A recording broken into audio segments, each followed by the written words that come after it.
All right, so are you ready to dive deep into the world of Russell Crowe? Always up for a good deep dive. Well, this one should be pretty interesting. I think a lot of people only know him for his, Yeah, the tough guy role. right, like the Gladiator. Yeah, exactly. So we're going way off script today, exploring like the man behind all those iconic characters. Sounds good. And our source material for this is his appearance on the Joe Rogan Experience, episode 2191. Ah, okay. Yeah, I've seen that one. Yeah, so we'll be pulling out some nuggets from that conversation to kind of paint a more complete picture of who Russell Crowe really is. Okay. So get ready for some surprising revelations about his life, his passions, and a whole lot more. Looking forward to it. What I found really interesting right off the bat is how Crowe kind of breaks the mold of like the stereotypical Hollywood actor. Yeah, for sure. He's super into regenerative farming, and he raises Angus cattle on his property in Australia. Wait, is this like a serious thing or just a hobby? Well, it's totally legit. It's not just some like vanity project. Yeah. This is a way of life for him. Yeah. It like informs his views on everything from animal welfare to climate change. Huh. That's pretty cool. I had no idea. Yeah, he even told this crazy story about rescuing his calves in the middle of the night during this like torrential downpour. Really? Yeah, can you imagine like a Hollywood A-lister out there building a fence in the pouring rain to protect his herd? That's wild. I guess you can't really fake that kind of dedication. Exactly. It really shows his hands-on approach and how much he cares about his animals. It makes sense. He actually believes that, minimizing stress on the cattle, like moving away from traditional methods like, stock whips and ATVs, Oh. it actually leads to better quality meat. So he's like abandoned all those traditional practices? Pretty much, yeah.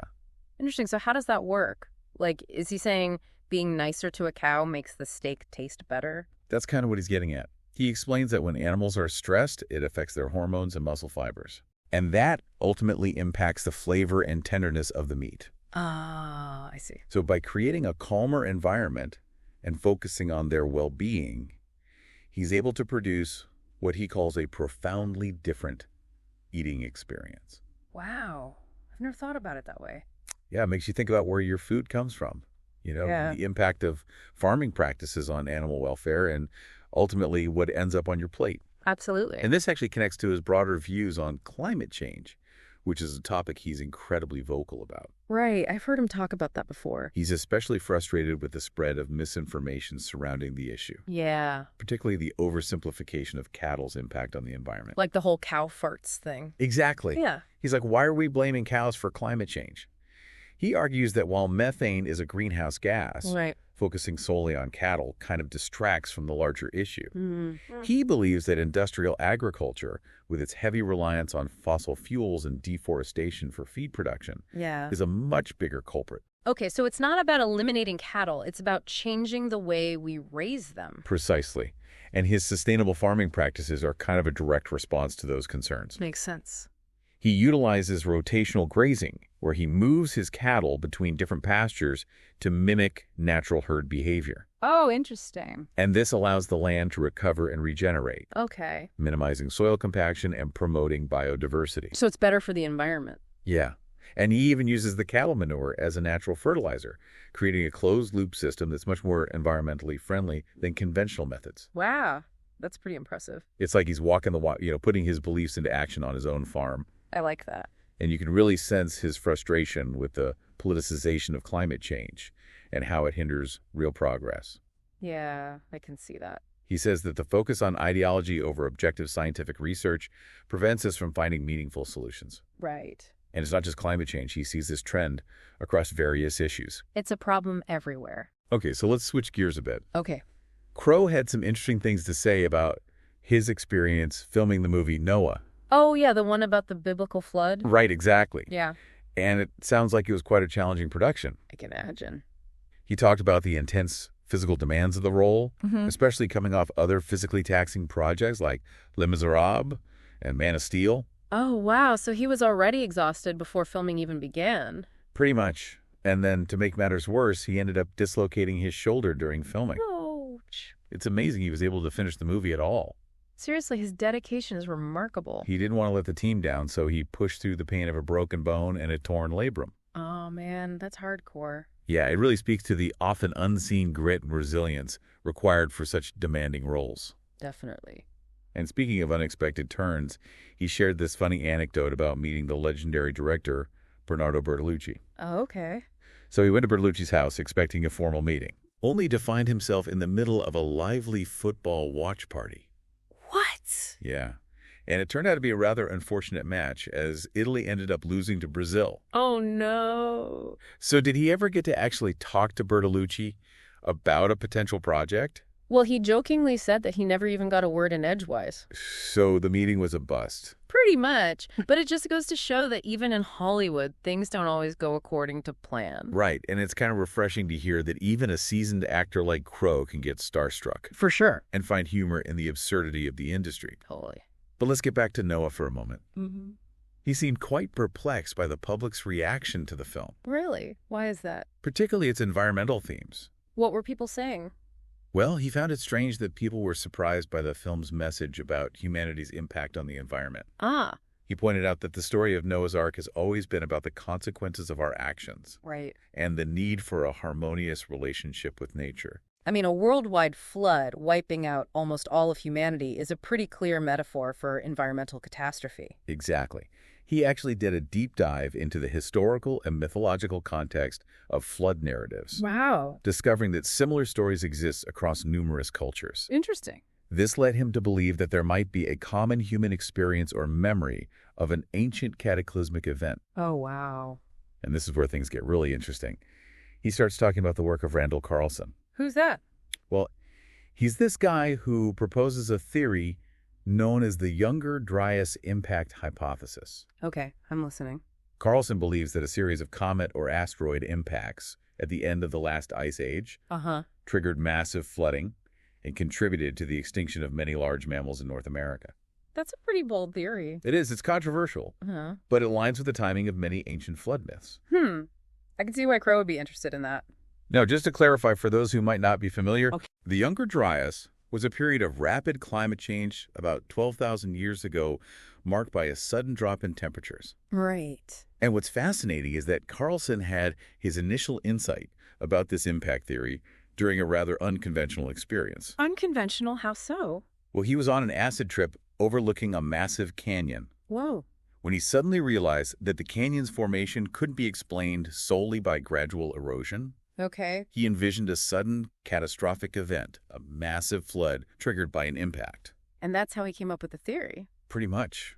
And what's wild is that scientists are now finding evidence to support his theory. Like what kind of evidence? Well, they're finding things like the presence of nanodiamonds and melted glass and sediment layers dating back to that time period. Mm-hmm. And these materials are often associated with high-energy impact events. Wow. So his acid trip might have actually led to a scientific breakthrough. It's pretty mind-blowing, right? It's a great example of how unconventional thinking and scientific inquiry can intersect in unexpected ways. And Crowe's enthusiasm for this topic is infectious. You can really hear his fascination with the interconnectedness of history, mythology, and science. I can imagine. It definitely speaks to his intellectual curiosity and willingness to entertain ideas that challenge conventional wisdom. Yeah. He's not afraid to delve into uncharted territories, both literally and figuratively. I like that. But for now, let's switch gears and talk about a film that had a profound impact on him, Cinderella Man, where he portrayed the legendary boxer James J. Braddock. Oh, yeah. That's a great movie. His performance in that film is considered one of his best. I agree. And it's clear that his portrayal stemmed from a deep admiration and respect for Braddock. Right. He talks about falling in love with the job of bringing Braddock's story to life, Yeah. honoring his spirit and unwavering determination. He really captured that. He even went so far as to smoke cigarettes in the boxing ring to embody the character authentically. Really, even though he knew the health risks. Yeah, despite knowing the health risks. Wow. That's dedication. That detail really highlights his commitment to capturing the essence of the character, For sure. even if it meant pushing his own boundaries. Absolutely. And he definitely pushed his physical limits for this role, undergoing an intense training regimen to achieve the physique of a 1930s boxer. Right. He wanted to embody Braddock's transformation authentically, both physically and emotionally. Makes sense. He even insisted on shooting the boxing scenes in chronological order, so his body would accurately reflect the wear and tear of each fight, Oh, wow. adding another layer of realism to his performance. Yeah. Talk about dedication. Seriously. But remember that shoulder injury he sustained during Noah? Oh, yeah? Well, it plagued him throughout the filming of Cinderella Man. Ouch. So he was dealing with a lot of pain. He had surgery just 3 weeks before stepping back into the ring for 10 rounds of sparring with a professional boxer. Are you serious? Yeah, his doctor warned him that pushing himself so soon after surgery could lead to severe arthritis later in life. Wow, he was really putting his body on the line for his art. And unfortunately, those warnings proved true. Oh, no. Crowe now openly discusses the chronic pain he experiences due to years of physically demanding roles. I can imagine. And this experience led him to another area of interest, stem cell therapy. Interesting. So he's looking for ways to heal from all those injuries. Exactly. It sounds like he's become quite the advocate for regenerative medicine. I've heard a little bit about that. Well, he was intrigued by the potential of stem cells to repair damaged tissues, so he sought out treatment for a torn rotator cuff. Okay. He was told he needed surgery, but after a series of stem cell injections and targeted rehabilitation, Yeah. the tear completely healed. No way. That's incredible. It sounds like something out of science fiction. He's particularly fascinated by the emerging research on cartilage regeneration, hoping it could provide relief from his chronic joint pain Right. and help others suffering from similar conditions. That's pretty amazing. It's clear that Crowe's mind is as agile as his body. He's constantly seeking knowledge, exploring new frontiers, and embracing unconventional ideas. I like that about him. But his interests go beyond science and medicine. Oh, really? He also has some thought-provoking views on social media politics and the state of the world, Oh, that should be interesting. which we'll delve into after a quick... Actually, let's hold off on that for now. I think it's a good place to pause and pick up the conversation in the next part of our deep dive. Okay, sounds good. We'll leave everyone hanging for now and come back to that part too.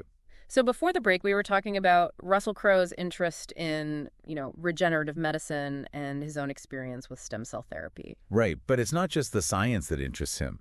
He's also super concerned about the state of the world, Yeah. especially the impact of social media and, the changing political landscape. I can see that being a major concern. And he doesn't hold back when describing his disillusionment with the negativity Yeah.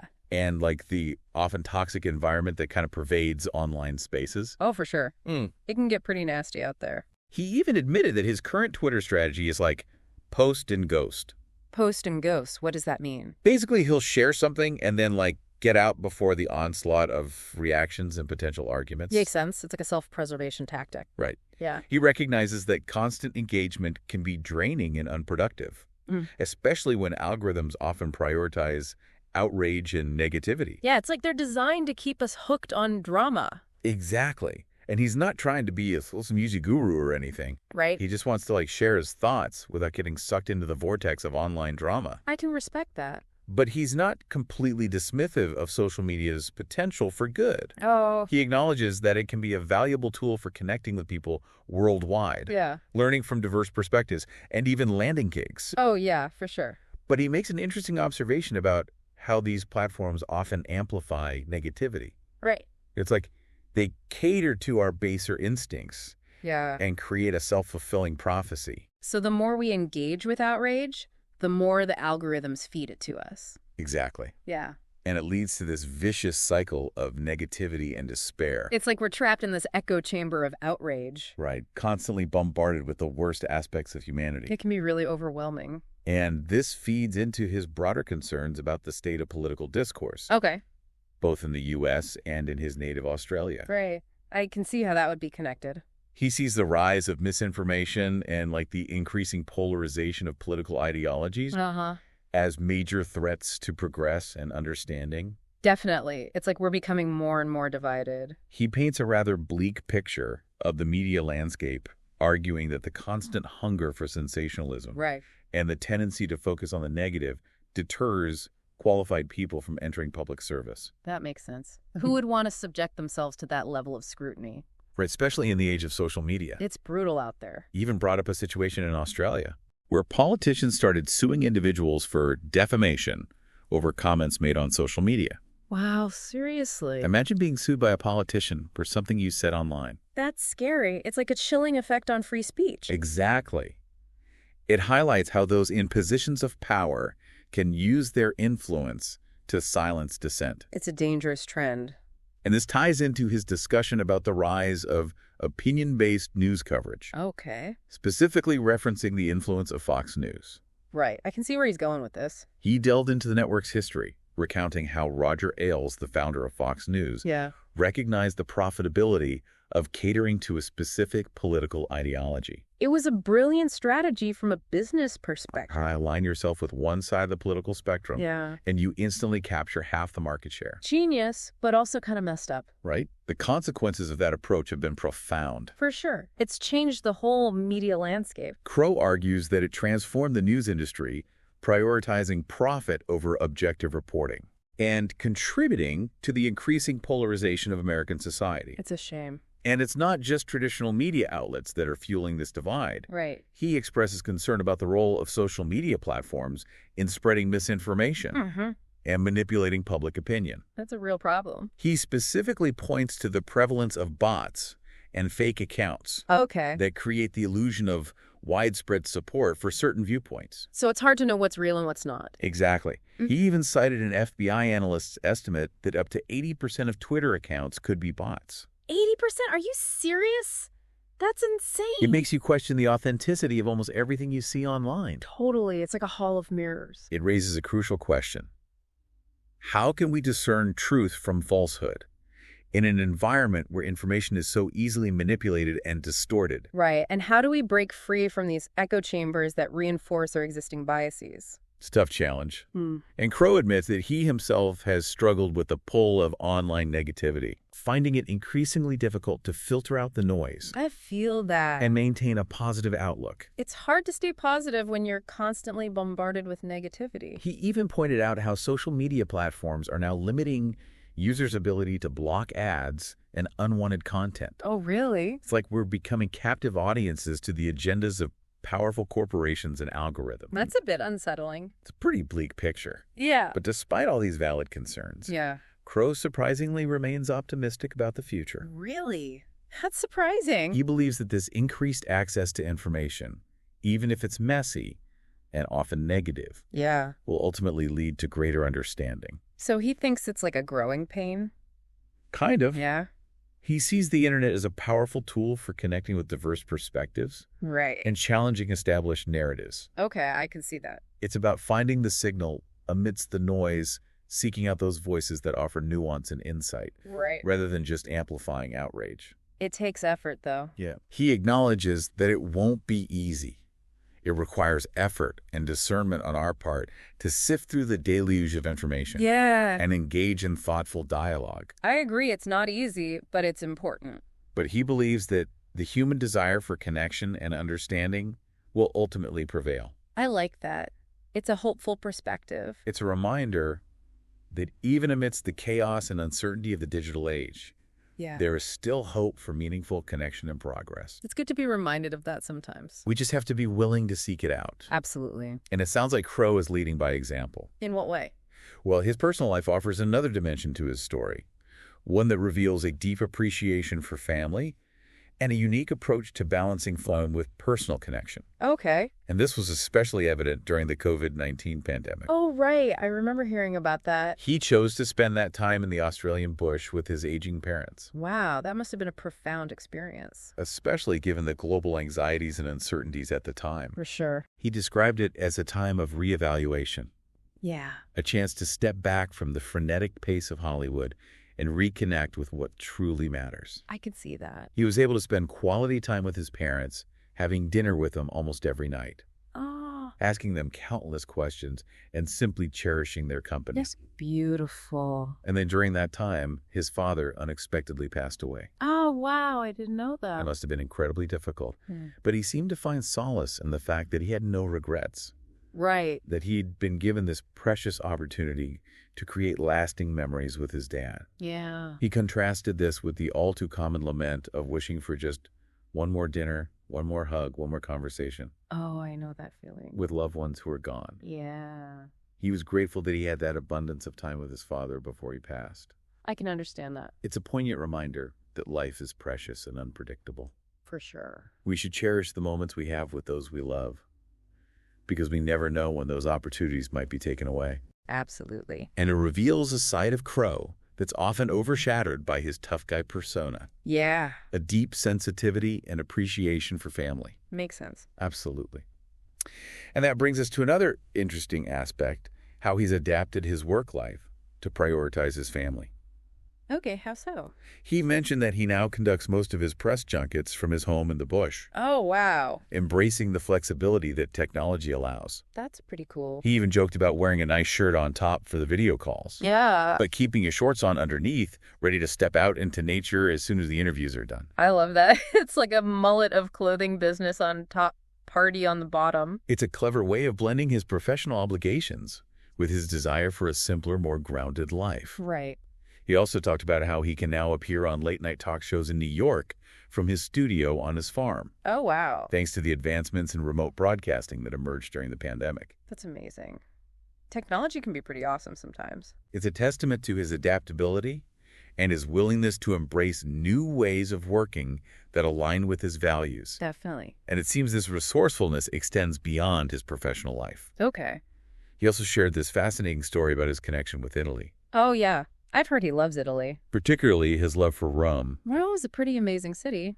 He became something of an adopted son of the city after the success of Gladiator, Oh, right. Of course. a film set in ancient Rome. Yeah, that makes sense. He clearly cherishes the unique bond he's developed with the Italian people and their culture. It sounds like a special connection. He wanted his sons and his mother to experience Rome through his eyes, Oh. to understand the depth of his affection for the city Right. and the special privileges he's been afforded there. Okay. And he went all out. He arranged a private tour of the Vatican Museum and the Sistine Chapel, Whoa, that's incredible. an experience typically reserved for dignitaries and royalty. Serious. He even got to turn on the lights of the Pope to illuminate Michelangelo's masterpiece in all its glory. You're kidding. That's like a once-in-a-lifetime experience. Imagine having the Sistine Chapel all to yourself with the Pope's personal lighting system. That's wild. And it gets even more surreal. While visiting St. Peter's Basilica, a guard invited Crowe into a private room Okay. to view Michelangelo's Pietà up close, even allowing him to touch the sculpture. No way. That's amazing. It's a testament to the deep respect and admiration the Italian people have for Crowe. Yeah, they clearly see him as more than just an actor. They see him as a cultural icon, a symbol of the enduring power of art and storytelling. That's pretty powerful. And, as if that weren't enough, he and his mother had this incredibly moving experience while listening to the Swiss Guard Band rehearse. Really? The band, which typically plays only ecclesiastical music, Uh-huh. happened to be practicing Danny Boy, the same song played at his father's funeral. Wow, what a coincidence. He described it as a series of impossible coincidences, culminating in a profoundly emotional moment for him and his mother. It sounds like it. It left him feeling deeply connected to his father's spirit and marveling at the mysterious workings of the universe. It's amazing how life can surprise you like that. It's a beautiful example of how life can surprise us with moments of synchronicity and meaning, even in the midst of grief and loss. Definitely. And that brings us to one final aspect of his journey that I think is particularly insightful. His reflections on the nature of celebrity success Okay. and the importance of staying grounded in the face of fame and fortune. Okay, so we were talking about Crowe's connection with Italy. Right, and that really moving experience with the Swiss Guard Band. Yeah, it seems like all that helped him reflect on, the Yeah. nature of fame and how to navigate a public life while staying true to himself. Right. It's like those experiences grounded him, reminded him of what really matters. Exactly. And he even talked about how success, especially in Hollywood, can be a double-edged sword. A double-edged sword. Yeah, like, I imagine most people dream of achieving that level of recognition and acclaim. Right, but he explained that it can create this weird sense of isolation. Isolation. Yeah, suddenly you're surrounded by people who treat you differently, Oh, okay. who might have ulterior motives. Right, they want something from you. Exactly. And it can be hard to tell who's genuine and who's just there for the fame or the fortune. That makes sense. Yeah. It must be so hard to, maintain a sense of normalcy Yeah. when your life is constantly in the spotlight. Yeah. And he shared a story about an encounter with a fan Okay. that really illustrates this point. What happened? So he was approached by this woman who was totally starstruck. I can imagine. She was so overwhelmed with emotion that she could barely speak. Oh, And Crowe, being, the down-to-earth guy that he is, right. tried to put her at ease, have a genuine human interaction. I'm guessing it didn't go as planned. Not quite. She was so fixated on the idea of Russell Crowe that she couldn't even see the person standing right in front of her. She just kept repeating, "Oh my God, it's you. It's really you." And he's right there. Yeah, and Crowe realized that he wasn't interacting with her as an individual, but as like a projection of her own fantasies. Like she was meeting the character, not the person. Exactly. That must have been so disheartening. Yeah, it highlights that strange thing about fame. Yeah. That the desire for recognition often comes at the cost of like real, genuine connection. That's deep. But it seems like Crowe has found a way to navigate that. How? By focusing on the things that ground him. Like what? His family, his farm, his passions outside of acting. Right. It's like those things provide an anchor. Yeah, a sense of stability in a world that can often feel chaotic and superficial. I can see that. Yeah. And it sounds like that intentionality extends to how he's raising his kids, too. Oh, absolutely. He talked about wanting to shield them from the trappings of fame. Yeah. To instill in them a sense of humility and respect for others. Okay. Regardless of their, social status or wealth. So like not getting caught up in all the glitz and glam. Right. He wants them to understand that true value lies in character and integrity. I like that. Not in material possessions or awards. Yeah, he's trying to raise good people. Exactly. Well-rounded individuals who are comfortable in their own skin. Right. And who can navigate the complexities of life without getting caught up in the superficialities. That often come with fame and fortune. Right. It's so easy to lose yourself in all that. And he even shared this funny anecdote about his son's reaction to meeting famous people. Really? He said they're totally unimpressed by celebrity. What? Yeah, they've grown up around famous actors, musicians, athletes. Okay. So it's just normal life for them. I can't even imagine. He recalled taking his sons to a concert where they were surrounded by screaming fans. Oh, wow. And his sons turned to him and asked, "Why are all these people making such a fuss?" That's hilarious. They just don't get it. They've got a totally different perspective. It's so true. Our perceptions are shaped by our experiences. Absolutely. What seems extraordinary to one person can be completely mundane to another. Right. And I think that speaks to Crowe's overall philosophy on life. How so? He's not trying to fit into any mold or conform to societal expectations. Yeah. He does his own thing. He's forging his own path, embracing his passions and staying true to his values. He's a reminder that it's possible to achieve great success without losing sight of what truly matters. Right. Family connection, integrity, a sense of wonder about the world around us. He might be a Hollywood A-lister, but at his core, Yeah. he's just a down-to-earth guy who values authenticity, hard work, Yeah. and a deep connection with the land and the people he loves. So what does this all mean for you, our listener? Maybe it's a nudge to look beyond the headlines and the preconceived notions. To recognize that even the most public figures have private struggles, passions, and insights. That might surprise you. And maybe it's an invitation to examine your own life. Yeah. What grounds you, what brings you joy, and how you can navigate this crazy world. While staying true to your own values and aspirations. Exactly. So as we wrap up this deep dive into the world of Russell Crowe, Yeah. we leave you with this. Okay. What unexpected passions or hidden depths might you discover within yourself if you dare to explore beyond the surface?